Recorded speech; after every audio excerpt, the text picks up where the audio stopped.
Narito na nga ang ating latest update tungkol mismo kay Donnie Pangilinan at Bel Mariano. Dahil sa ngang interview ang inilabas at kung saan kitang-kita nga kung paano mag-asaran at magkulitan si Donnie Pangilinan at Bel. Grabe nga ang kilig ng maraming netizens nang makita nga at mapanood ang mismong post ng Metro Talks with Donnie Pangilinan at Bel Mariano kung saan pinag-usapan nga dyan ang kanilang first ever teleserye na Can't Buy Me Love na umeere nga kada gabi at napapanood sa primetime bida. At ito nga mismo ang kanilang mga ginawa sa nasabing ngang post. Before 2023 ends? Yeah. Ang dami mong time, ah.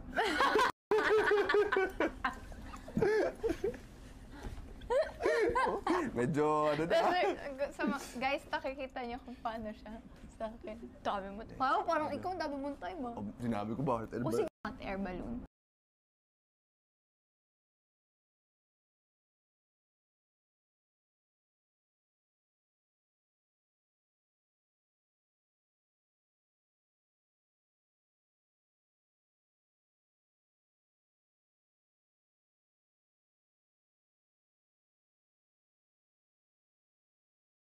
Grabe nga mag-asaran ang magjowa.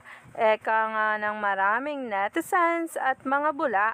Kaya naman, stay tuned lang tayo at huwag nang magpahuli pa sa bawat paayuda tungkol mismo kay Donnie Pangilinan at Bel Mariano.